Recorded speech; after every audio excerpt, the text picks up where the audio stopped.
Alors oui, la panaméricaine, en fait, c'est le rêve de le faire en camping-car. C'est la plus longue route du monde qui existe. C'est la totalité des Amériques, en fait, la route qui va de l'extrême sud du continent, de l'île de Terre de Feu, jusqu'en Alaska. Alors c'est une route très longue par définition, mais ce n'est pas une route balisée en tant que route touristique, évidemment. Non, pas du tout. C'est encore une grande aventure, hein. Ça représente quand même un voyage de 6 mois, 30 000 kilomètres. Et c'est certainement pas fait pour tout le monde. Alors, des routes, c'est pas des autoroutes comme en France, des fois des pistes. On trouve tout, en fait. Il faut être bien préparé. Il y a une grande différence entre un voyage et des vacances. Alors, c'est pas la plage tous les jours. Des fois, c'est quand même fatigant. On roule beaucoup. On va quand même monter dans la cordillère des Andes. On va monter jusqu'à 4800 mètres. Bon, normalement, on n'a pas eu de problème avec parce qu'on prend le temps pour s'acclimater. Et c'est par rapport au camping, c'est encore tous les débuts là-bas. On traverse pas mal de pays qui n'ont pas vraiment l'infrastructure comme ici, comme en France. Des fois, c'est des bivouacs en pleine nature, des fois extraordinaires à la plage, des fois, c'est uniquement des parkings d'hôtels. Pour nous, ce qui est toujours la priorité, c'est la sécurité. Il y a un tiers où on ne roule pas.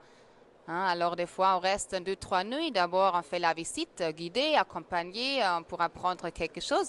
Et deuxième jour, c'est à votre choix pour repos, pour encore faire des excursions, suppléments, etc.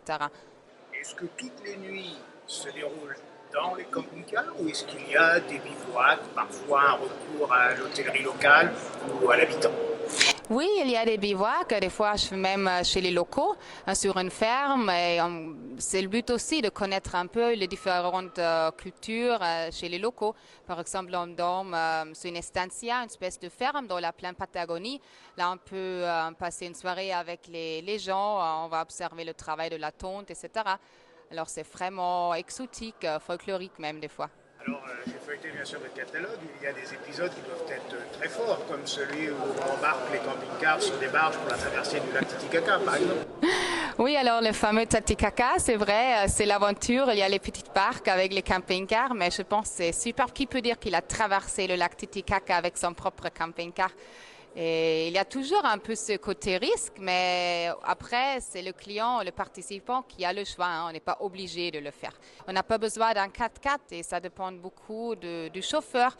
On a vraiment choisi les étapes pour pas trop abîmer le camping-car. Alors, par exemple, en Terre de Feu, on a 80 km de piste, mais on a prévu 5 heures pour le faire.